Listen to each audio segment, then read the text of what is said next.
Restaurant Unstoppable. Inspire, empower, and transform the industry. Yeah, I learned also, honestly, to manage people. That was like the first time. I had never really managed people, right? Because back in investment banking, like I said, sat at my desk, just, was in the spreadsheets. And then all of a sudden, here I have a team, right? A team of people that I need to manage and make sure they're all doing the work that they should be doing. And learning, how do I keep them inspired? How do I keep them motivated? That became a really big learning experience for me, after been, having worked for however many years, but never managing a team. Yeah. Okay. So let's pull back some layers on this, because Yes. this is huge. This is a big point of evolution for you. Yes. You have to know how to manage a team when Yes. you're running a restaurant. You said you learn how to keep them inspired and how to keep them motivated. How do you keep people inspired? Okay. Well, it's changed over the years. I will tell you that. Has it? Yes, Okay. for sure. Get into it.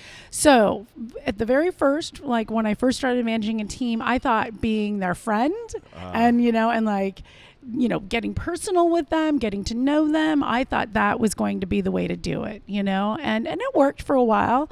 But what I realized then was, wow, there has to be something else. Like there has to be something more business minded to it. And what is that? Right. And I ended up, reading, listening to podcasts a lot, all self-taught. I mean, I didn't have a mentor to teach me how to manage This people. is around the same time I started listening to podcasts Yeah. too, and it was such a great tool. I love that this era of 2007 is when Yes. things have started to explode for Yes. us, right? But get into it. What were the things you were learning in these books and these podcasts? So the biggest thing that I learned was setting expectations and then holding people accountable. That was the biggest thing, so I could still be that friendly person, but these are the expectations, what I expect of you, of this role that you have.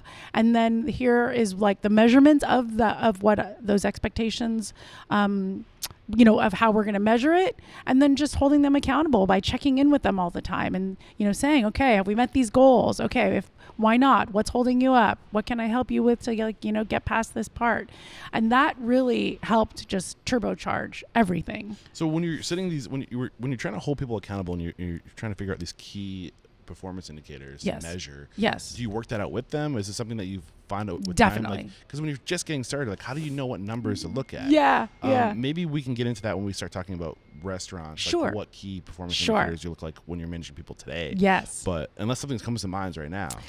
Nothing comes to mind. I think that would be relevant, but I'd love to talk about it when we talk about the restaurants, because we got a whole process down for that. Yeah, that makes sense. That makes sense. Yeah. But there is something to be said about being their friend. I think there's a balance that needs Yes. to be met. Like you do Yes. want to give an F. Yes, of course. You don't want to be transactional, but you got to draw that line. Right. So how did you know where to draw that line between friend and boss? Right. Well, I stopped drinking with them. That was one.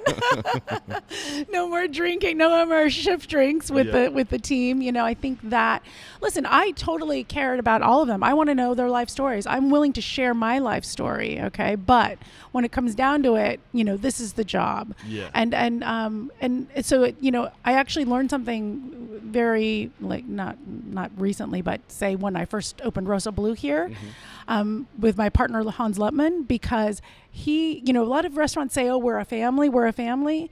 And the problem with saying that you're a family, like, families are super dysfunctional, even your own family is super People are dysfunctional. Right.